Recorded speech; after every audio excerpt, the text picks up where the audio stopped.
Have you ever felt that the noise of the world is so loud you can no longer hear your own soul? We live in a rush. We work without stopping, reply to messages at every hour, pile up commitments, and when we finally notice, another day has slipped away. But is all this running really taking us somewhere, or just dragging us farther from who we truly are? How many nights have you lain in bed, your body exhausted but your mind restless, replaying old wounds, stinging words, unanswered offenses? How many times has a single thought pulled back the curtain on a hurt you believed time had already erased? And what if, right in the middle of all this hurry, God were whispering, "Stop for a moment. Look inside. There is something in you that needs to be healed." Would you hear him? Today I invite you to pause. Not just to rest, but to encounter what we most fear. The hidden wounds we carry and the heavy weight we refuse to release. The invisible weight that crushes us. We store grudges as if they were treasures, yet they are slow poisons. Someone once said with piercing wisdom, holding a grudge is like drinking a cup of poison and hoping the other person dies. Who hasn't secretly believed that withholding forgiveness was a form of justice? We think we're punishing the one who hurt us, but in truth we are the ones chained to the pain. Count the sleepless nights, the imaginary conversations on repeat, the stolen moments of joy because bitterness insisted on tagging along. That burden becomes a nightmare that robs appetite, peace, and hope. Is it worth it? Could the carefully guarded resentment have become a scourge of the soul, lashing your thoughts and binding you to a past that should have been buried? Forgiveness, the key that frees both captive and jailer. Forgiveness is not a passing feeling. It isn't forgetting. It is not weakness. Forgiveness is a conscious decision, an act of courage, an act of faith. When we choose to forgive, we don't just free the one who hurt us, we free ourselves. A true story of a war survivor illustrates this power. She met the man who had destroyed her family. She felt the bitter taste of the past surge up, but she chose to extend her hand and say, "Be free because I am free." That is forgiveness. Pulling up the root of bitterness and casting it into the sea of forgetfulness, where God has already posted the sign, "No fishing allowed here." And here's a question that pierces the heart. If God has forgiven us an unpayable debt, how dare we withhold forgiveness for offenses so small in comparison? Forgiveness begins at home, forgiving yourself. Perhaps the hardest person to forgive is not someone else, but yourself. How many people live shackled to mistakes from decades ago, carrying guilt no one else remembers? Remember the elderly woman who bore a hidden secret for 60 years, believing God could never wash away that stain. When she finally embraced God's forgiveness, her soul blossomed and lifelong sadness gave way to radiant peace. But there are stories of deep tragedy too. One young woman, though her body was healed, could not endure the invisible wounds and chose to end her life. These accounts ask us, what good is it to heal the body if the soul continues to bleed? Practical step, begin today. How to start? Acknowledge the wound. Don't hide it.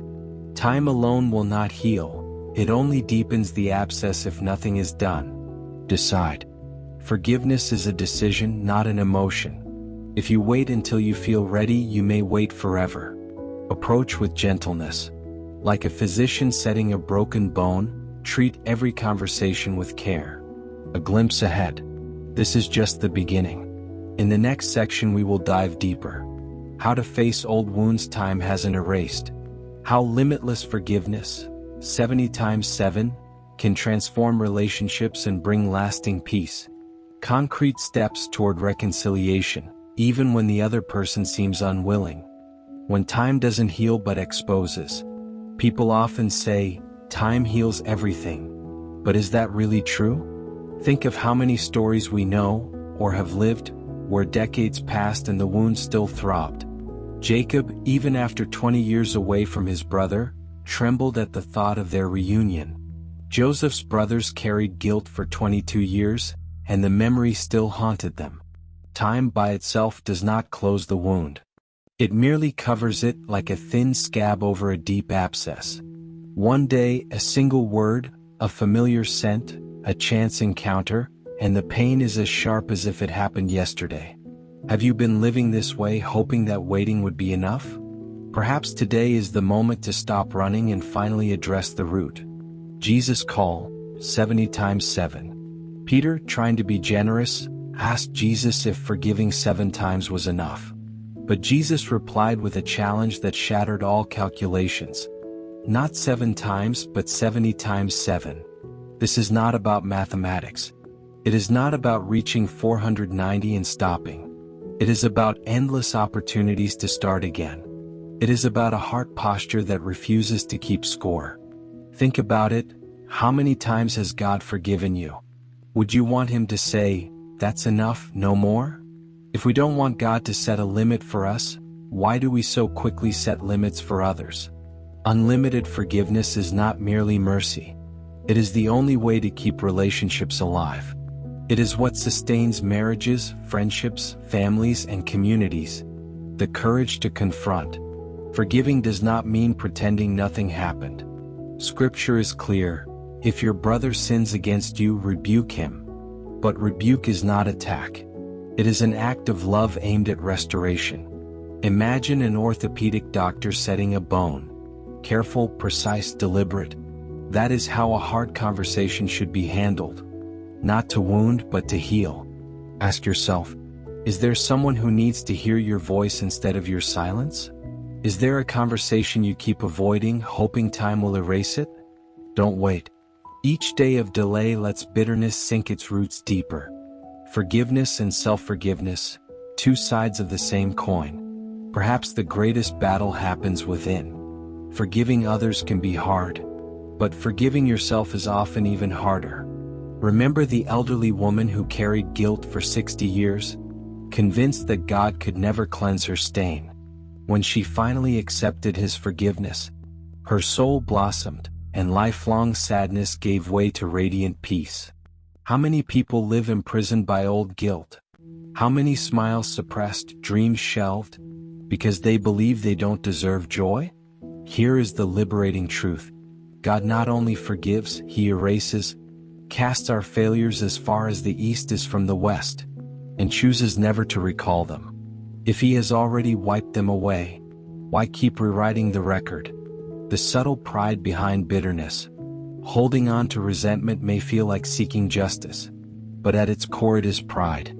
It whispers, "My pain is greater than God's grace." It makes us judges when we are called to be children who trust their Father. Could it be that, without realizing it, you have placed your hurt above God's love? That you've preferred silent revenge over the freedom forgiveness brings? Remember, forgiving does not approve the offense. It simply refuses to stay imprisoned by it. Practical exercise of release. Here is a simple yet powerful exercise. Take a sheet of paper. Write the name of the person, or the situation, that still hurts. Describe the wound. Aloud declare, "I choose to forgive. I choose to be free." Then tear up the paper. This physical act symbolizes the spiritual decision. It isn't magic, but it signals to your heart that you will no longer carry this weight. A look within. Pause for a moment. Breathe deeply. Ask yourself, is there someone I need to forgive today? Is there something within me that still needs forgiveness? Have I truly accepted the forgiveness God offers? Don't fear the answers. Healing begins with the courage to face the truth. Grace, the strength beyond our own. Forgiveness is not natural. When Jesus taught that we must forgive without limit, the disciples answered, "Increase our faith." They knew they could not do it alone, and neither can we.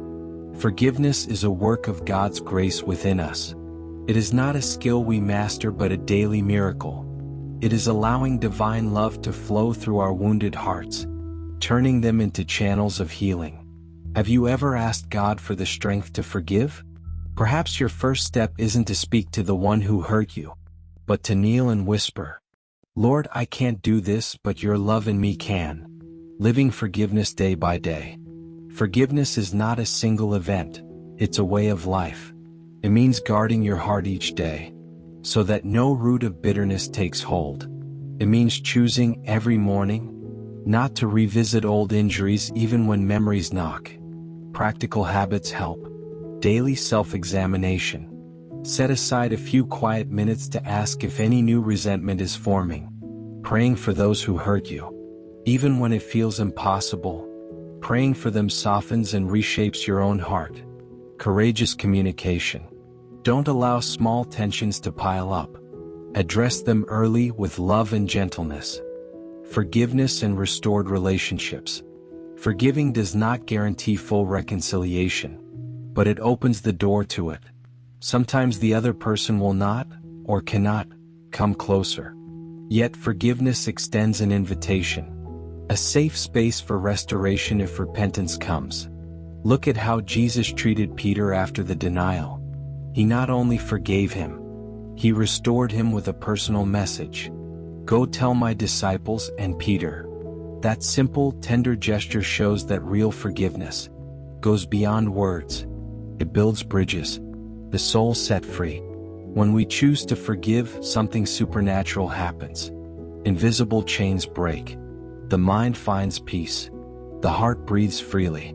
It is as if God whispers, "Now you are ready to live fully." Forgiveness doesn't change the past, but it completely transforms the future. How many opportunities for joy, love, and growth have been suffocated because you carried that weight? Imagine waking tomorrow without it. Imagine looking back without your heart tightening. This is possible. This is real. Practical steps, a final challenge. Now is the moment to act.